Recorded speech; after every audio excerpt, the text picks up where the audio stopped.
Buenos días, Dios. Reflexión del Evangelio del día por Monseñor Luis José Rueda Aparicio, arzobispo de Bogotá y primado de Colombia. Abre tu corazón a la palabra de Dios.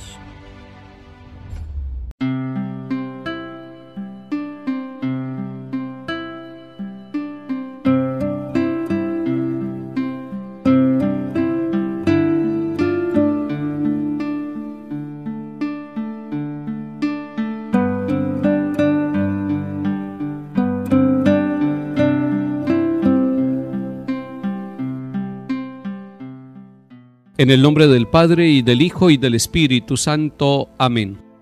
Esclarece la aurora del bello cielo, otro día de vida Dios nos das. Gracias a ti, Señor Creador del universo, oh Padre nuestro que en el cielo estás. Nuestras voces unimos al concierto que el universo eleva en tu honor, desde la tierra al cielo más profundo, oh tierno Padre, magnífico Hacedor.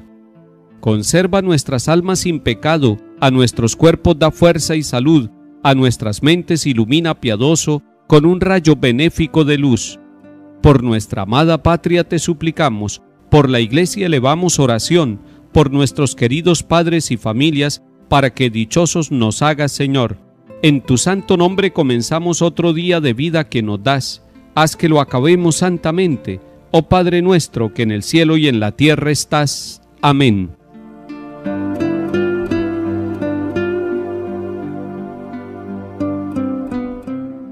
Lectura del primer libro de los Reyes, capítulo 21. Por aquel tiempo Nabot, el de Jezreel, tenía una viña pegando al palacio de Acab, rey de Samaria. Acab le propuso: dame la viña para hacerme yo una huerta, porque está al lado pegando a mi casa. Yo te daré en cambio una viña mejor, o si prefieres te pago en dinero. Nabot respondió: Dios me libre de cederte la heredad de mis padres.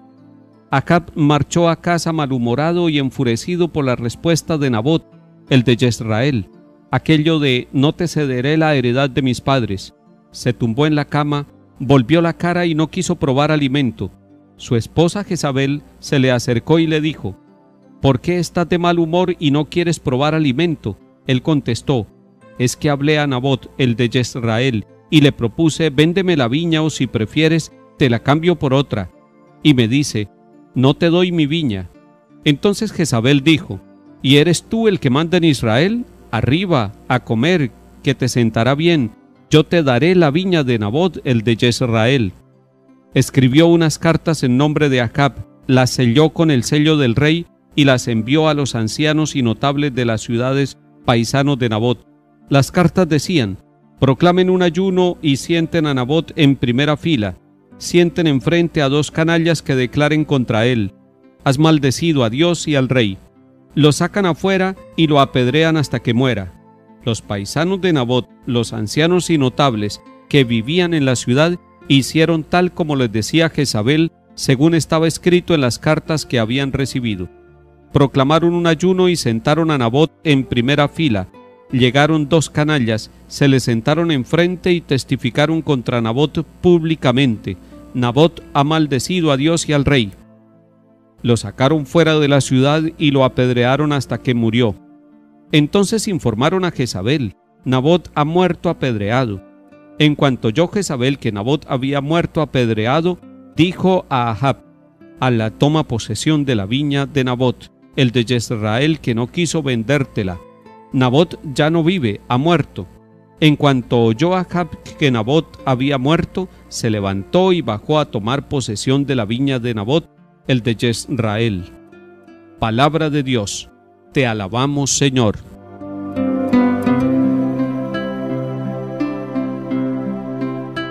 La historia de la viña de Nabot que hoy se nos presenta tiene un mensaje central.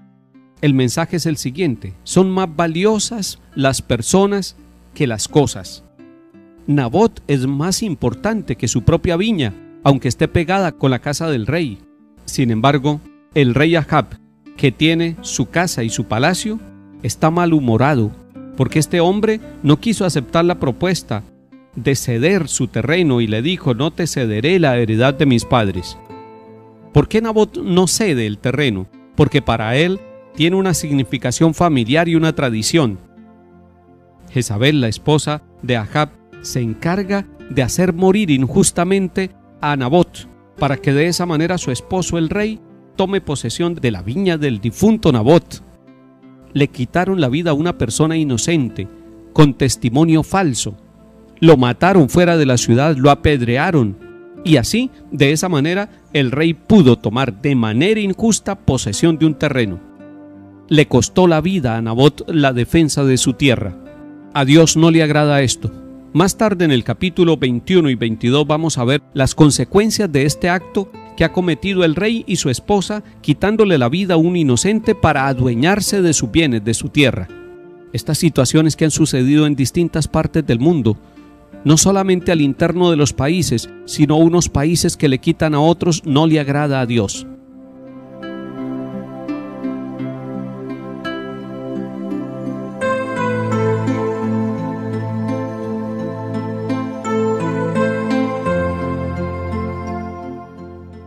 Salmo 5.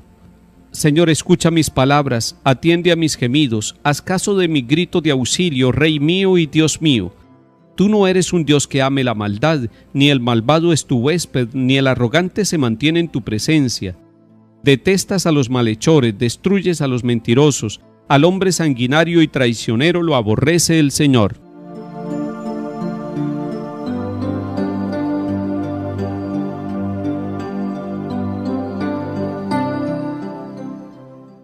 Lectura del Santo Evangelio según San Mateo capítulo 5. En aquel tiempo dijo Jesús a sus discípulos: han oído que se dijo, ojo por ojo, diente por diente. Yo en cambio les digo, no hagan frente al que los agravia. Al contrario, si uno te abofetea en la mejilla derecha, preséntale la otra. Al que quiera ponerte pleito para quitarte la túnica, dale también la capa. A quien te requiera para caminar una milla, acompáñale 2. A quien te pide, dale, y al que te pide prestado, no lo rehuyas. Palabra del Señor. Gloria a ti, Señor Jesús.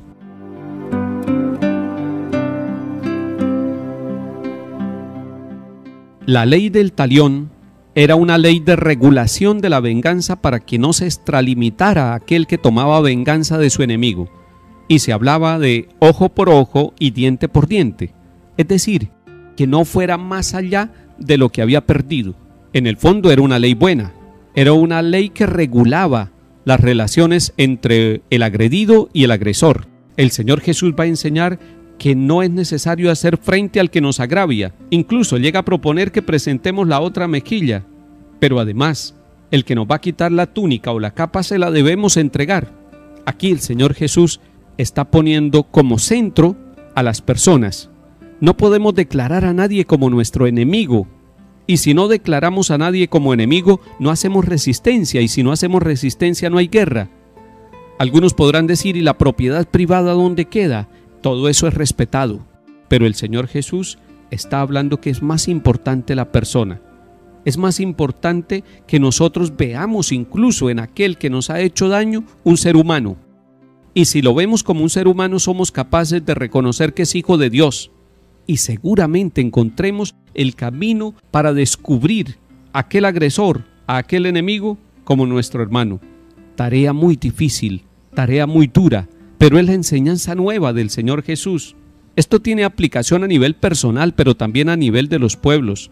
La única manera de reconciliarnos unos a otros es reconocer que el otro también es hijo de Dios, que el otro también tiene dignidad, y que la solución de los problemas no es quitando al que me hace daño, sino encontrando lo positivo que hay en él, buscando la manera de conciliar y de reconciliar.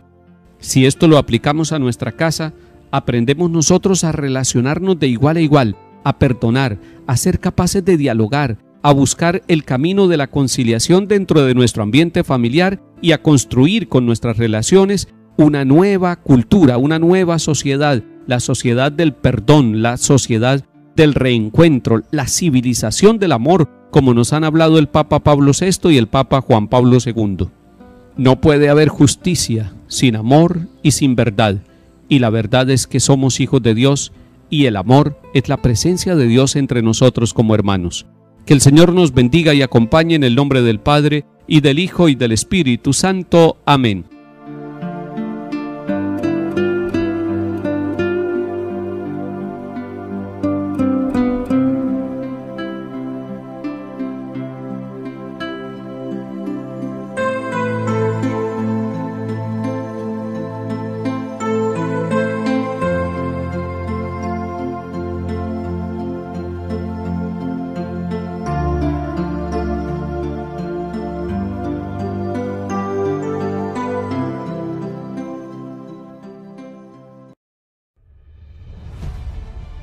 Buenos días, Dios.